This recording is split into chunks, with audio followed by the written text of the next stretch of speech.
Welcome, everybody, and thank you so much for joining us today for the future of physical spaces. My name is Eling, and I'll be your host today for today's session. I'm actually the Singapore country lead covering Singapore and Malaysia for 500 Startups Innovation and Partnerships team. If you have any questions at all throughout today's session, please feel free to use the chat function in here. You can also type any questions you have in there, and we will probably leave some time at the end if we have time to address these questions to the panel speakers today. So to kick off, I am just going to share a few words about 500 Startups and give you a quick introduction. 500 Startups is the world's most active early stage investor. Our mission is really to uplift people and economies through entrepreneurship. And we've been fortunate to actually see this mission come true and more important than ever during these times of change. All around the world, we've actually invested in over 2,400 companies in 75 countries, and we have about 600 million of committed capital. So as you can imagine, 2,400 portfolio companies just means that we have seen and invested in startups in all sorts of different industries. Yeah, in all sorts of industries. So we've actually invested across a lot of major sectors. They're all tech powered or tech enabled. And in fact, we have about 300 startups in the AI, digital, robotic space combined in over 65 countries. So having worked across so many different industries, we have discovered a very interesting fact that startups, regardless of sector of industry, are really here to create change and to disrupt the economy and are always looking to work with new partners. And that's why at 500 Startups, apart from just providing startups with capital, we actually really work towards building ecosystems. What does building ecosystems mean? To us, building ecosystems means having a strategy. So we work with a lot of government agencies as well as corporates on actually building out their innovation and startup community strategy. We also believe in platform creation. So we run global innovation centers. We work on attracting local and global stakeholders to all our events and really trying to bring all our founders together in a common platform in order for them to be able to share resources as well as pinpoint and challenges. The third part for ecosystem building is education. So some of you might be aware that we've been running investor education programs like VC Unlock with Stanford and INSEAD for a couple of years now. And we also do corporate venture capital programs, as well as, of course, our startup programs. Corporates, to a lot of you here who are corporates today, we actually also do corporate innovation work. I think in today's world, it's not about the big fish eating the small fish, it's about the fast fish eating the slow fish.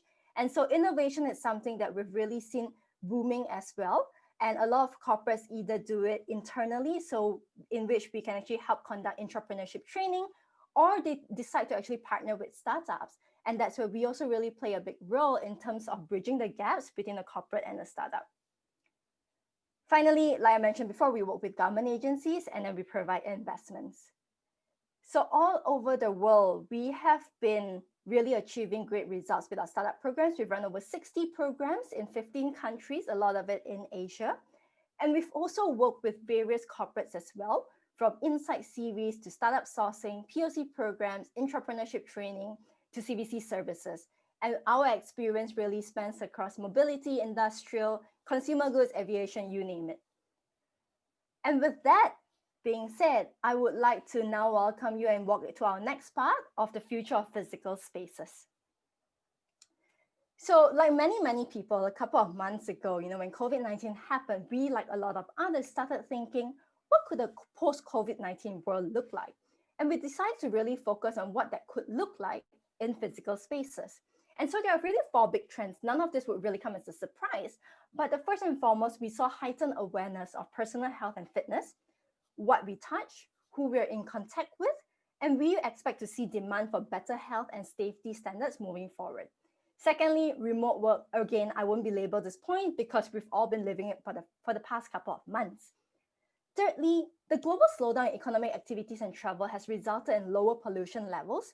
At the same time, the nature of the pandemic has emphasized the local and called new attention to the sustainability of supply chains. And lastly, it refocused attention on community, circular economy, and the need for social connection and experiences.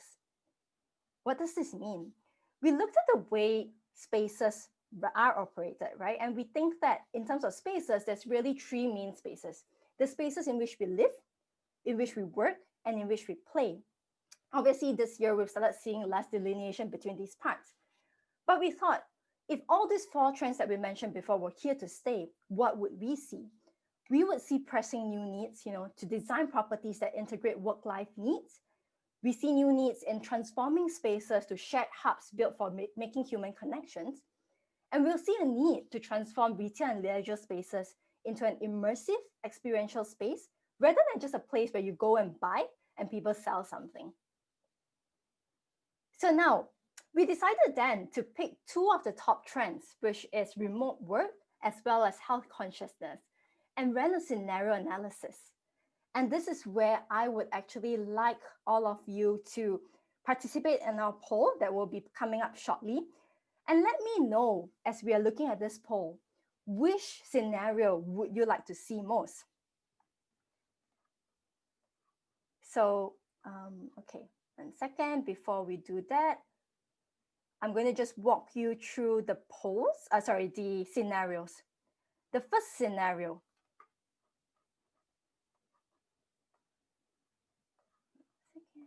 Okay. So the first scenario is where propensity towards remote work is high and health consciousness remains high. In this case, we'll see deconstruction of the downtown.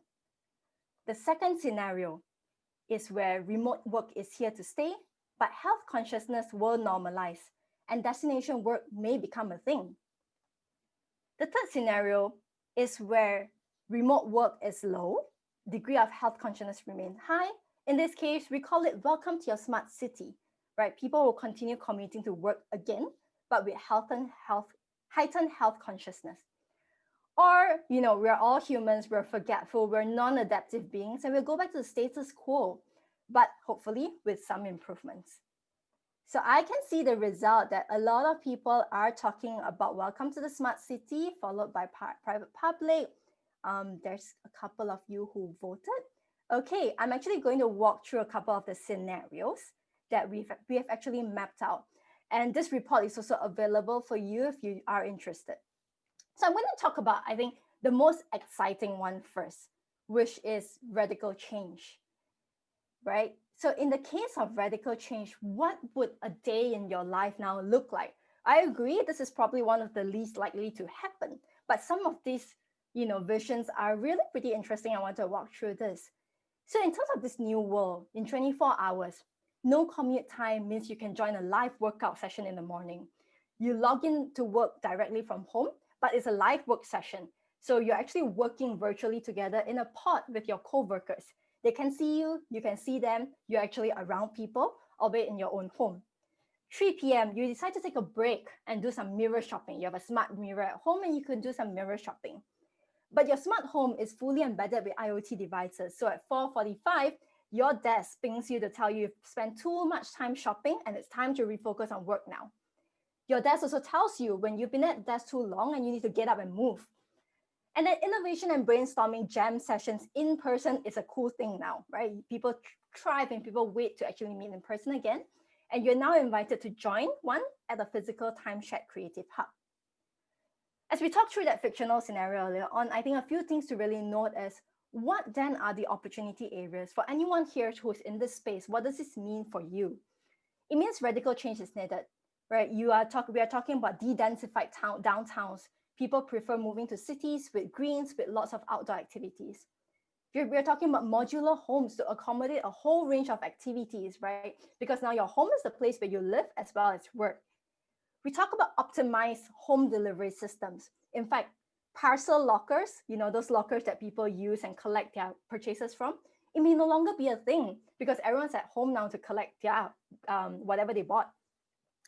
And lastly, we're talking about time-sharing collaboration spaces and redesigning retail into destination venues to replace passerby sales traffic.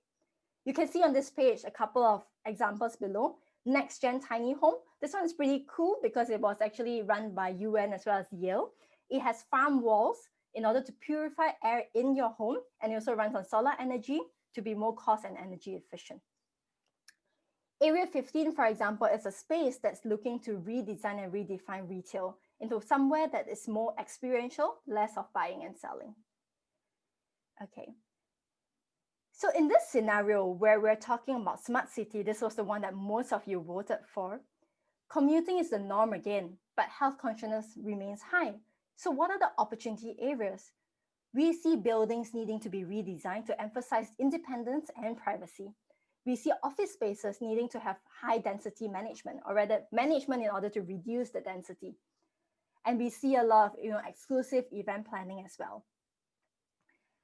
I won't talk through the destination work. I think this would be the most fun one for all of us, in which what we'll need, probably more satellite office hubs, less changes in tech, but more changes, I think, in business model towards maker spaces, self-operating facilities, and maybe residential townships with a village model.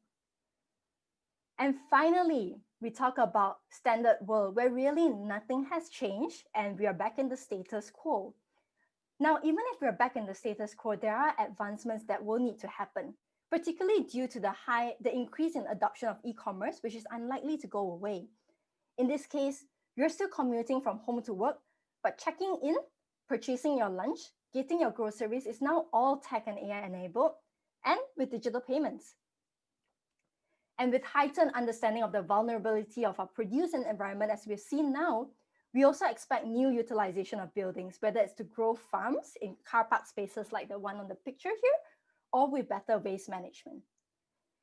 And so that's really a summary of the 4 scenarios we've come to in terms of the ways in which we live, work, and play, and the physical spaces in which that happens. Which brings me to the most exciting segment of our session today. I'm really excited about this. And before I forget, if you are interested in the full report, you can feel free to reach out to us at the end of this session. Without further ado, I would now like to invite, and thank you so much to all our speakers has actually turned on their videos as well. I would like to invite our 4 speakers today. Mo, he's the founder and CEO of Hydroleap. Charlie, the founder and CEO of Urbanmetry. Sankarshan, co-founder and CEO of Bumblebee Spaces. And Honghao, the CEO of Butler. I won't elaborate what is it that they do because I'm going to pass the mic over to them. They can do a way better job. And so over to you. Can we get Mo to start? Absolutely. Okay, can you hear me, guys? Eileen, yes, can you hear me? Perfect. Okay, so okay, I'm going to cut this short. I mean, for the introduction part, I'm not going to go through the deck explaining what Hydroleap is, but I'll give you guys an introduction about who we are and what we do here. So first of all, my name is Mo, CEO and founder of Hydroleap. I'm the CEO and founder of Hydroleap. Hydroleap is it's an innovative water and wastewater treatment company, which is revolutionizing water treatment across the industries. So we add values. Our core competencies, our value propositions is we provide a cost-effective, chemical-free and environmentally friendly solution for the wastewater treatment by replacing chemicals with electricity. So we help the clients to cut the cost, to add that sustainability aspect to their businesses, as well as they will reduce the physical spaces, which I believe that it's a topic of the conversation today as well. So yeah, I'm very happy to be here. Throughout the past couple of years, we've had an amazing, run so far, learning a lot about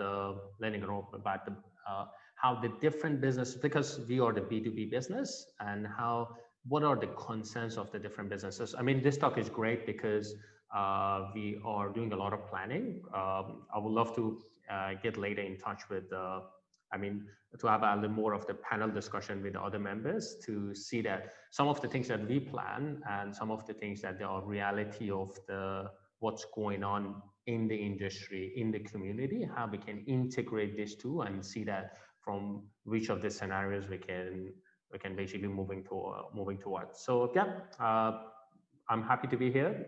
Looking forward to the more of the discussion. Thank you so much, Mo. And can I get Charlie to share more about Urbanmetry? Hi, I'm just going to fly through some slides. But before that, let me just share. you guys can see this. Yeah. So Yeah, we can. I run a market intelligence and company here in Malaysia, based in Kuala Lumpur. We focus primarily in property intelligence in Southeast Asia. And basically, the company is founded in 2014. I am a single founder of this company.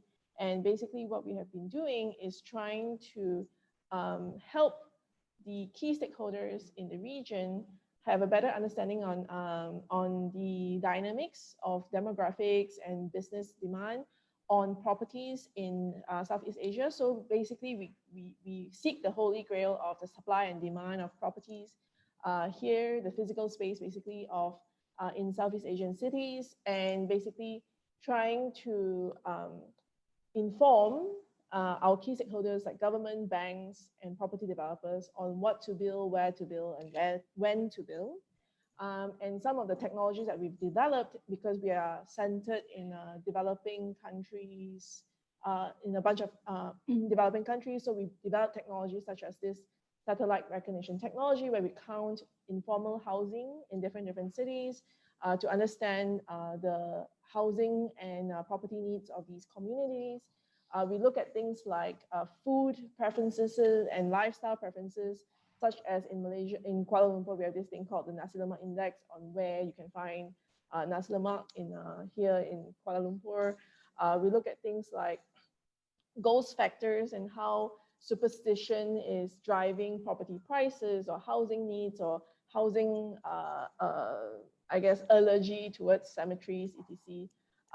And cafe index and all you people, your lattes, and when you get your dose of lattes and expensive coffee that is costing almost like two meals per day. So we do a lot of this kind of quirky analysis that basically trying to find signals in the city to reflect what is happening with lifestyle and how people are spending their money. So these just a very brief introduction on what we do. Yeah.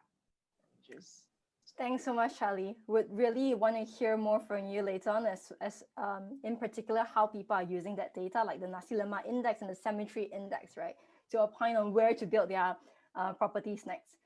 Next up, can we get Sankarshan to share about Bumblebee Spaces? Hey all, I'm Sankarshan Murthy, co-founder and CEO at Bumblebee Spaces. We are the space company. So I'm going to quickly share what we do.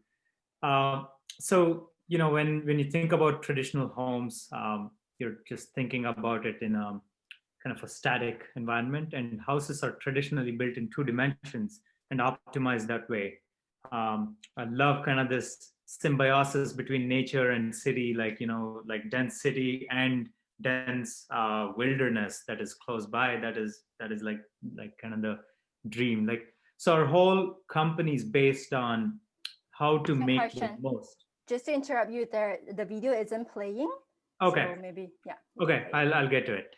Our whole story, the power of Bumblebee is all around showing how you can think of space from 2-dimension to 3-dimension completely. So if you look at this specific unit, it's like a studio that transforms. It has no storage, and all the storage is kind of stored away in your ceiling, like fixtures and furniture. Kind of responds to the life around the user, brings down what you need when you need, kind of like a butler that's kind of living around your life. Becomes a bedroom in the night when you're sleeping, and kind of works around the life of the user. So what we've essentially done is, how do we maximize the utility of the space, and how do we give the best user experience that is like no other home. The home kind of works around the life of the user, and that kind of has that's kind of like our initial product, and that on top of that there's like a whole ecosystem of things that you can build. And powering Bumblebee is like a really interesting software that updates over the air, so the home kind of learns around the behavior of the user. and kind of like learns what you're storing, what you're using, what you're retrieving around the life of the resident. Thanks, Sankarshan. And I remember seeing that, you were kind of alluding to this app as well, is that you can actually step into your home. And if you're looking for your basketball, you could type basketball into your app and the drawer with the basketball would come down. Is that right?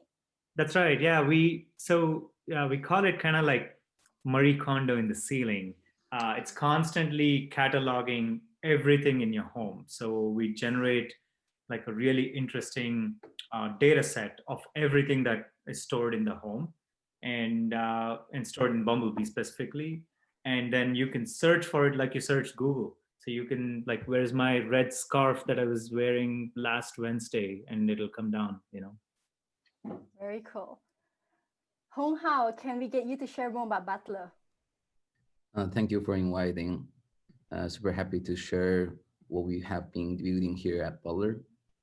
So essentially what Butler is about is this tiny sensor in my hand that can real-time track individuals' indoor location, postures, and behavior without using any footages while safeguarding users' privacy. We originally started from home. Currently, we have a lot of tractions in retail and also assisted living. So the way we did this, really taking years of experience back at MIT Media Lab City Science Group to do real-time activity reconstruction and also multimodal pattern recognition. And to explain the technology a little bit, a good example is this TV show we were on showcasing smart home scenario. Today, we don't have enough time to go through, following this corgi and our system track him around the house. But the gist of it is that we can track individuals or any live beings indoor location, also movement. If someone is reading a book, the reading lights will be on. If she falls asleep, the lights will be turned down and then blinds will drop based on her behavior inside the space. So we're the world's first and only solution that can do both body temperature detections, trajectory, presence and posture, and also occupancy at the same time. So the whole team is from Harvard, MIT, and Berkeley. So before the pandemic, we actually have a very strong use case in retail. We're deploying our system to 200,000 retail locations to track shoppers like journey in the brick and mortar space. Obviously, we understand what are the best spots to sell a retailer's product, and also retailers can use this kind of information to create personalized shopping experience, to do real-time promotion. If it's someone looking at a certain product, there will be a promotion or a push notification on their phone or printed coupon on the receipt. And recently we got quite popular because of our COVID-related use case in occupancy control, and as well as the feature we're going to rolling out next March for temperature screening. So for occupancy control, we automate the whole queue management process in front of the store for the store manager. So there's no designated neighbor needed.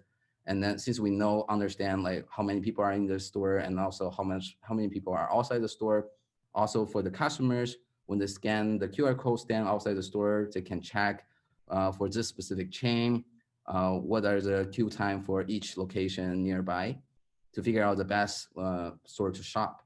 And then of course, this is the feature, also the temperature screening feature we're rolling out next March. And the same trajectory tracking and also behavior tracking also have a very, very strong use case in assisted living domain. We're deploying to 40,000 locations in Europe in next year to track elderly's indoor moving speeds and also how much calories they burn every single day to track their well-beings. So like the use case definitely is not limited to like assisted living and also retail space. We consider ourselves to be the next generation wireless tracking and sensing technology for human dynamics in all built environments.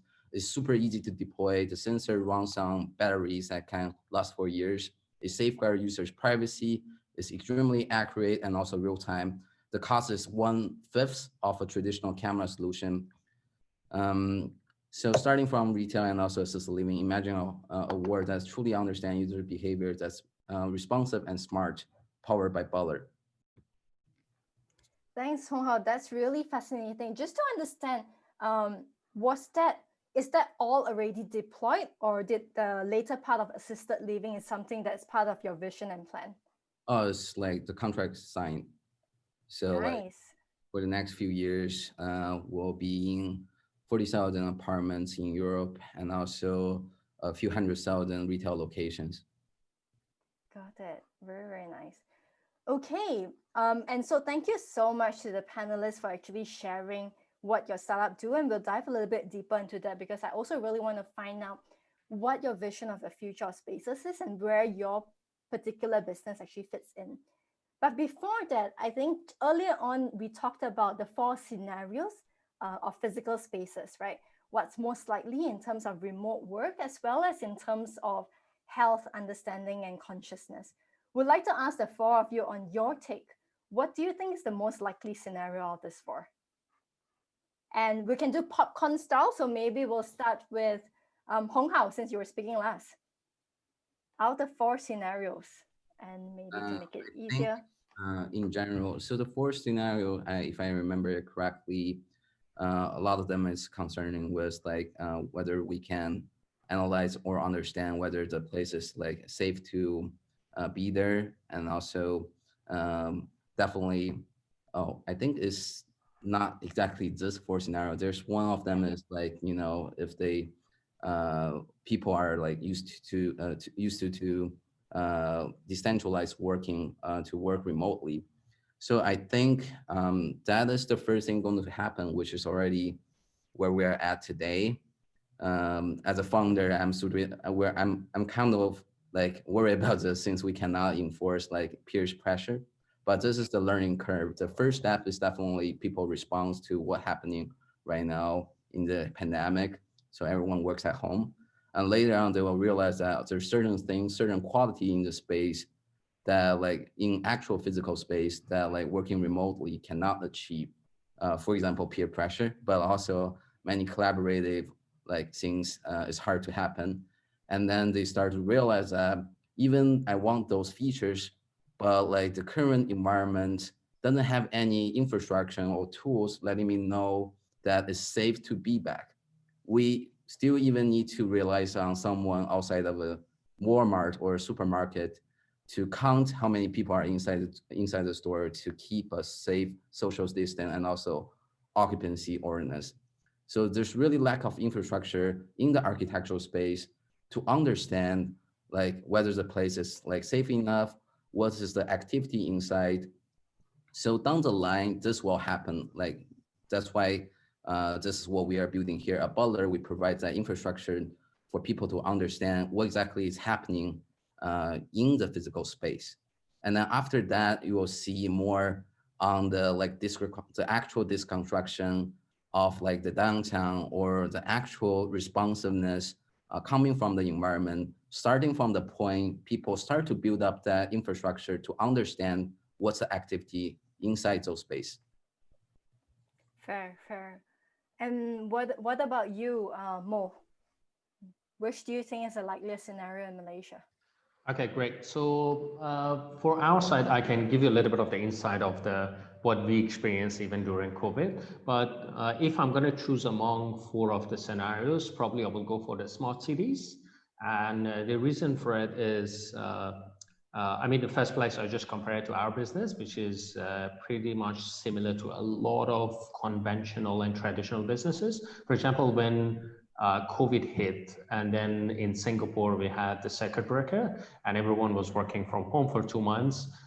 We only were working from home only for a week, and then the government gave us that permission to go back to the work, because the type of the business is not like you can work from home. And as actually Honghao mentioned that for a lot of businesses, the infrastructure is not there to be able to work from home. That's why I think the industry is moving toward the smart city. I know COVID was a very unfortunate thing. It's not a good thing for anybody, for any businesses, but actually it's kind of accelerated the movement of businesses and cities and the governments toward the smart city. And yet for a lot of times people and companies were looking at okay, how we can cut the cost. What I mean by cut the cost is how we can add the automation level, which needs to come kind of like aligned with the smart city. But they were postponing it. It was always not the top priority. But since the COVID, for example, one of the things that currently Hydroleap does is because we remove the chemicals and we cut that manpower cost, the system operates itself. Actually, surprisingly, before COVID, we were all getting the attention from the client is because we are cost effective. But since COVID, we get a lot of attention, we get a lot of inquiries because it's automated. So that itself shows the trend where the industry is moving. So that's why I think in a short term, even middle term, midterm, it will go for the smart city. Yeah. Sankarshan, what about you? And let's not talk about maybe like in the now, but rather 10 years from now or 5 years from now, right? What do you think? Yeah, this is interesting. I always say, like, I encourage my team to think like futurists, so predict the future, and you'll be wrong most of the time, but you'll like get a muscle for it. I do think in the built world, things move rather slowly. So building a city might seem like 10 years is like nothing. It's an instant for that type of world, right? For some industries, 10 years is eternity. Some instances, 10 years is nothing. So with that in mind, I think there'll be like this. I don't think any of the extreme scenarios will be universal. First of all, I think it's some things work well for some geography, some time, and some smart cities. I think they're already in motion, which I do think cities need to be built in a much more thoughtful, pedestrian, biker friendly, in a way that mobility kind of first, and then like home is kind of rethought, like space is rethought fundamentally ground up. It gives like really good opportunity for that. Although that being said, the mission of Bumblebee has always been like make space for what matters. So when we say what matters, it's the flora and fauna, the wilderness, the thing that like we've kind of humans have taken over. That we want that to be like there needs to be more space for animals and plants and so if like more than what could happen, like the scenario I hope that the world will get to is kind of like really well designed, thoughtfully designed, dense cities that kind of like alleviate the pressure of human expansion into other like flora, fauna, and wilderness. And actually, there's this really beautiful David Attenborough a documentary that talks about like kind of rewild the world. Like it should be a good opportunity to kind of if in 10 years we can like create like so much more like sustainable ecosystems if human pressure in the cities get alleviated. So that can be done only when you use space effectively and you're like very thoughtful about it. And hence kind of like this building block of how we think about space has to be like fundamentally changed. So that, yeah, I do believe in, I think remote work, I think there was this, like this moment happened from COVID, but I think in general, like our software engineers will continue to be more remote than like, it's more also like culturally more acceptable to be more remote. I think that has definitely changed. And yeah. I do think that will become pretty consistent, but I think what I don't believe will like continue will be like, like most of the large companies that went remote have been in kind of maintenance mode, right? They're not trying to do anything new. When you're trying to do something new, when you're trying to do something brand new, you need to get like a kind of special forces team of people in a room, like working, fighting together to build something. So you'll still need physical presence, but I think more remote work will definitely be augmenting it. Interesting. I like your idea about rewild the world, but we'll talk about radical predictions shortly as well. I want to close this off with Charlie to hear your views on the likely scenarios. Hi. So from the four scenarios that I'm thinking of, I mean, a lot of it is really focused on tech and the use of tech in sort of transforming the way that we respond to cities, etc. My personal opinion is that it's going to be a combination of destination work or the private public, primarily because my perspectives comes from developing cities, right? And access to technology for a large population is definitely not as accessible as other parts of the world, right? So you think about Indonesia, Vietnam, there's a lot of smartphone usage, etc. And whether you can transform some of the work of 70% of the population to something virtual is yet to be seen. And we have to remember that 90% of the occupants are in this demographic. So that defines a city, right? The population defines a city. So how moving them towards a destination work is possible for some people. I know some of the utilities providers or service providers, even during COVID, very rapidly digitizing, communicating with the service providers, communicating with people who fix your pipes or your electricity that's breaking down, using smart technologies to enable some of these workers. And of course, desk workers, that's easier to do, but there's still a large population of people who's feeding the city or who's cleaning up the city that's really still very, very physical. And I think that's in a way less need to sort of congregate through meetings, etc., less sort of a conventions that we can now do on a webinar like what we are doing right now. But there is going to be a large sort of inertia because a lot of the lower end work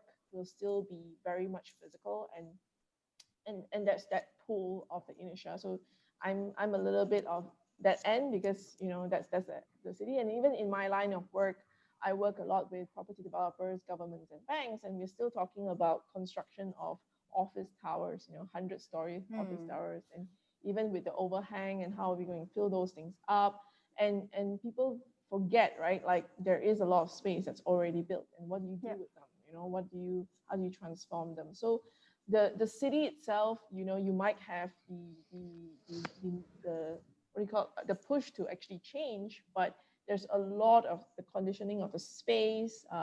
Like Honghao was saying, the current architecture and infrastructure is not ready for you to push some of this work entirely virtual, right? So there's all this sort of pullback and the ability to gravitate towards that. So I think there's that end of the way work, but then of course, the more professional and the more desk kind of work will pretty much fundamentally change towards destination work. Yeah, interesting that you pointed out. Good thing to remember as well that as we talk about cities and spaces, there is a big distinction between urban cities and also demographics of each city and country. Now, I'd like to ask you, right, what is your most, and I'll post this to Honghao first, what is your most radical prediction of humans' needs and expectations in the spaces that they live, work, or play in? I know, Sankarshan, you said 10 years is pretty short for a city, but I'm still going to stick to 10 years first, okay? So in 10 years' time, and maybe for Butler, I think you covered both retail as well as living as well. So you can touch either one. What is your most radical prediction of humans' needs in spaces in which they live or they play 10 years from now? So it might sound radical to our audience, but I think it will be a scientific fact. So I want to ask you guys the question that what is the most used or most common interface people interact with every single day? In today's world, it's going to be the screen, a 2D screen, either it's going to be from the laptop or your mobile phone. But in the next 10 years, the major change here is going to be changing from the 2D interface to a 3D interface. What is the actual interface we're dealing with every single day? It's actually our architectural environment, but it's never responsive as like a digital screen. Just like what Sankarshan just mentioned to us, like in 10 years, this is always like one-way conversation. It's not like, I have an app, I touch a certain button, it gives me a response. Architectural space is that 10 years, like if you like want to like have a response to your needs, you're going to do a renovation. If you want to do it at a little bit larger scale, you're going to basically blow away the building and then redo it. So it's always one-way conversation. But the also like riding on the tide of the pandemic, what is rising now is new interface that's taking place not on a 2D interface, it's 3D interface like AR and VR. So the way we make this kind of interface intelligence is through constantly gathering user data and also information while we interacting with it. So with a mobile phone screen, the reason why a single app can evolve like maybe like one time per week, a very strong app, or like an app that's popular can be like giving update 3 times per day. So in this kind of scenarios, it's like the user's information have been anonymously analyzed and improve the experience constantly through that interface. So what I foresee in the future, they definitely have to be a medium in place or a sensor infrastructure in place, just like Butler, to gather the information autonomously to understand what's the user's needs and activities to improve our interface in AR, in VR, or in smart architecture or responsive architecture down the line in the future. So so I get you right, we're talking about interacting with a space where it's no longer just 2D, it's 3D, and it's also not one-way information gathering, but rather two-way feedback as well, right? So, because if the sensors is gathering data about me, it better help feedback something else to me, right? To actually predict and opine of my actions. I want to add up a little bit because like it's not just about the sensory layer of it. There's sensory layer, there's actuation layer, like what Sankarshan is building with his responsive or transformative furnitures or like interior. So to make those things happen, you need to have certain kind of tracking in the space. I mean, like if you want this kind of actuation to fit into your needs or understand your behavior, and then that is definitely not going to be achieved from my perspective, not going to be achieved by cameras. You don't want to see a future that is a dystopian that having cameras everywhere to monitor behavior, or having like giant spider, like I mean, sort of like camera on the drones to track each individual behavior in a city. It should be something more subtle, something that is like anonymous, that safeguard users' privacy. Got it. Thank you so much. Mo, would like to pose the question to you next. And I think how I'd like us to actually approach this as well is really too, right? What is the human need that's changing in 10 years from now? And how does the space need to change in order to suit that human need? All right. Okay. So, Honghao already mentioned about the technology side of it. But I'd like to kind of put a focus a little bit more on the consumer perspective. One of the most fascinating thing that during COVID happened, it was because during the quarantine, they almost like take away everything from you, and it's yourself and you're back at home with your essentials.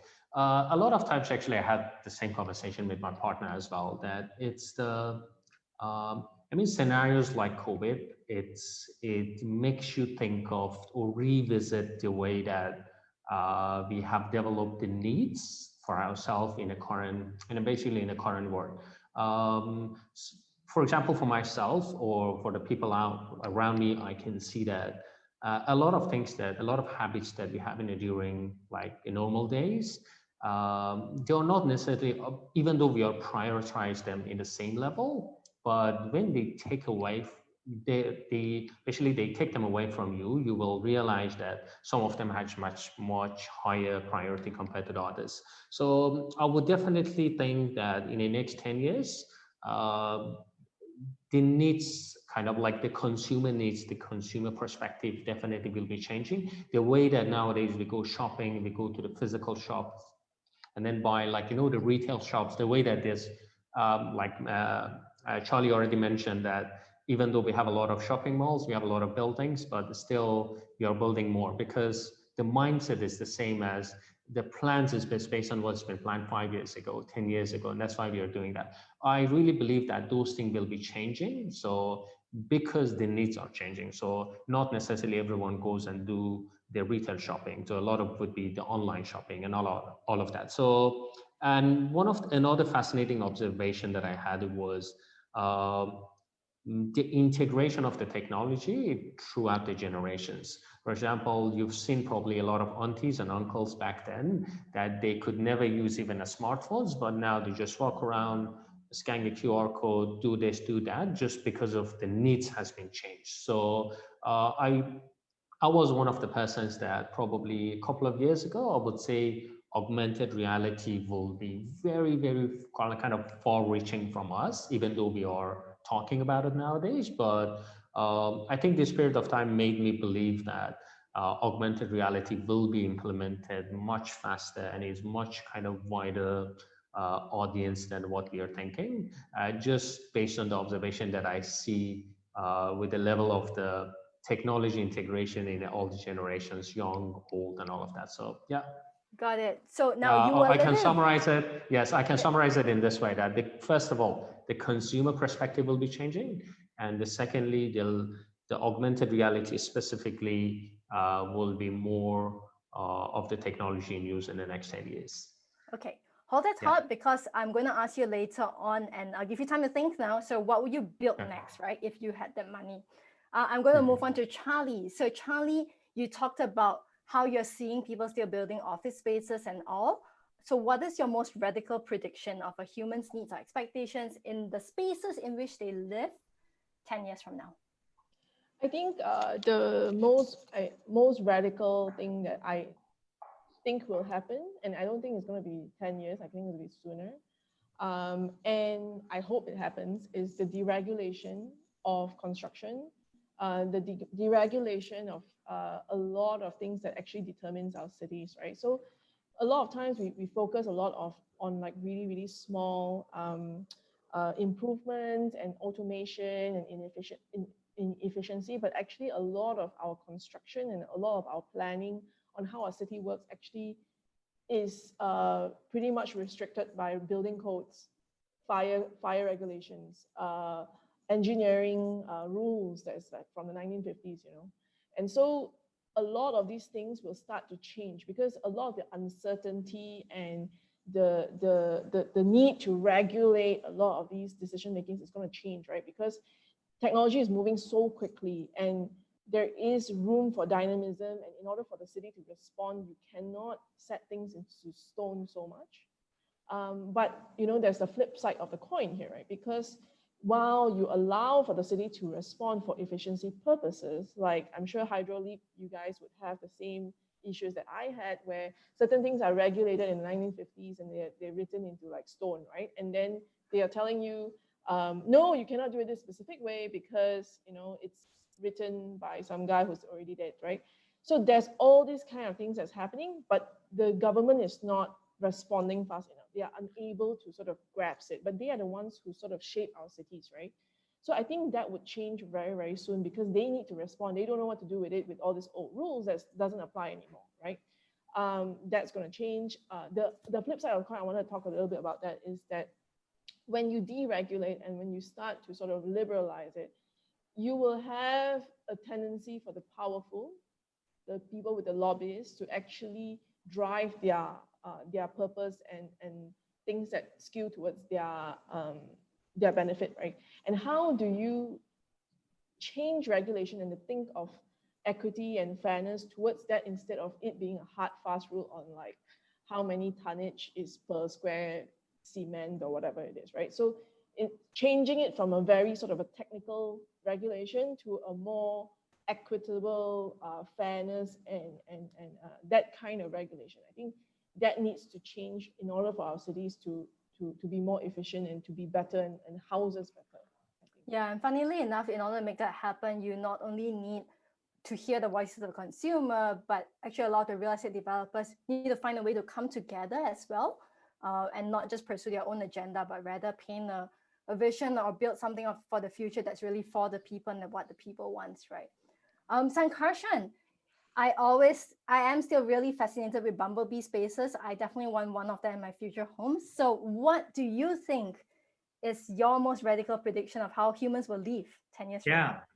Well, step one, you'll be living in a Bumblebee home. One prediction. But yeah, like the way we think about, I think there's some, tangential like stuff, like, what Honghao was talking about, like space becoming computable, space becoming your interface.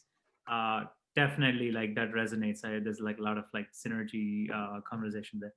But the prediction I want to like throw out is real estate will not be valued by square footage, and that's a pretty radical change to this dinosaur industry where everything is based on square footage. When I tell you, it's a 500 square foot condo, a 700 square foot condo, or whatever, that's like people can, that is how imagination has built for generations, right from when Romans were building their first home to the Indus Valley civilization. Like the same thing, same floor plans have been like kind of occupying the footprint of each home, and that's how architecture has been optimized. So instead, you'll start thinking of space and more as a way to add functions, and truly there's like a whole world of modularity building up, which is really interesting time in built world right now, where uh, the home can kind of grow with your life. So as you move in with your partner, the home can like make space for their stuff. As you have kids, you suddenly have another room, another space that you can just like grow into. As you downsize and retire, you can just like downsize, and so the home kind of like responds and modularly grows and like scales as needed around people's life. And also I think there'll be minimalism today is like seen as this kind of like rich people's hobby to like anytime you see a minimalist decor, somebody has like another house full of stuff because they can afford to be kind of minimalist, right? Versus I think minimalism will become culturally mainstream. What I mean by that is people will only consume what they want. I think in fact, like the IKEA CFO talks about, we've hit peak consumption, just buying more stuff for the sake of buying stuff, and like Black Fridays and consumption and more shit. Like I think that's all gonna go away, and I think people are gonna be more thoughtful of what you consume, how you use. I think there'll be much better ways to like manage your stuff. Product life cycle will become much more predictable.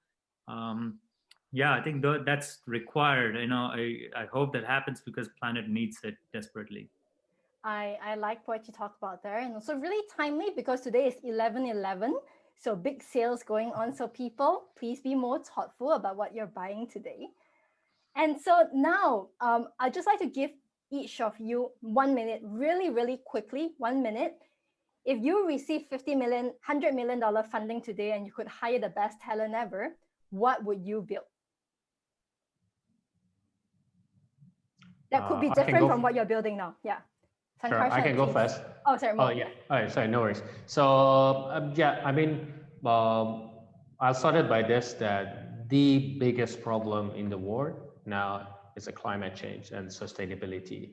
And I would definitely spend every single cent of that $50 million for anything that can make the environment a better place. We can talk about the oil, we can talk about everything, but the biggest concern that everyone should have is the environment, and I will spend that $50 million in any technology can make either changes in behavior or can make a technology advancement in the way that you're treating the environment. So, for example, what Sankarshan mentioned, that if we move towards we just buy what we need, that's already a step forward towards sustainability. which is actually the biggest one. So, yeah, anything about sustainability, I will invest in that. So perfect. Sustainability. Charlie? Well, my greatest dream is to actually enable the construction and development of affordable housing that will last 70% of the population in developing cities 100 years. So the sustainable wealth creating asset for the bottom 70% of the population. They are the biggest threat, actually. Bad construction and bad cities built for them is the biggest threat for climate. The climate crisis currently, cities housing them is the biggest. So I think that's one thing that I would focus on if I had the money to build them better homes, and that will not push them into poverty, and is better for the climate as well. I think fundamentally that is quite important to me. Yeah. Thanks, Charlie. Tiny and affordable housing. Honghao, what about you? What will you build?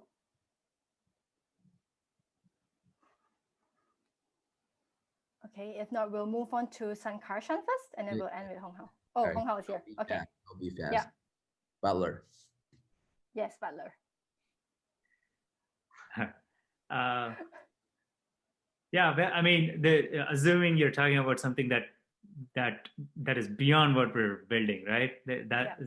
So yeah, of course, like Bumblebee, like $50 million, like I'd like put it in Bumblebee and like expand that more. But yeah, if something other than Bumblebee, I'd build a nuclear fission or fusion reactor. Maybe fission. I think new fission might be pretty good to build. Fusion would be kind of crazy to take on, but definitely like a fission reactor that is like state of the art and extremely clean, and you can put it in like middle of wilderness and nobody will know. Like it's better for the planet. Sankarshan, I think it's not enough $50 million for fusion. We can try. Start. That's your plan. Nice. Honghao, are you back? Yes, like that's pretty much my answer. The same thing, the reactor. No. I'm saying that like Butler. That's the Right. Okay. You will just keep building on Butler. And I think, Sankarshan, that would have been your answer as well, right? Or in fact, all four of you are great founders. So your answer would honestly probably have been to take Hydroleap, Urbanmetry, Bumblebee Spaces, and Butler to greater heights, right? And build new cities that fits humans' needs. So let's bring everyone back to being human while being tech-enabled. So thank you so much to our panelists today. Thank you so much to Charlie, Honghao, Mo, and Sankarshan spending time with us. Honghao and Sankarshan are actually based in in SF, so it's actually at night there for them. And so thank you so much for being online with us. I would just like to very quickly, before everyone leave, we do have a poll to run. Just let us know how you found today's session. And also, we will also be sharing a form here in the chat. If any of you would like to get connected with any of the four founders today, please do leave that in the chat please do grab the link from the chat and you can then fill it up after this call. Just hang on in there while we actually share the link with you. Okay, yep, it's right in there now. It's a Google form, so you can fill it up if you're interested to be connected to any of the founders. Thank you so much once again for spending your afternoon, your lunchtime with us. Thank you. Thank you. Thank you so much. Thanks, for having us. everybody. Thank you. Stay Bye. safe. Thank you. Bye. Bye-bye. Bye-bye.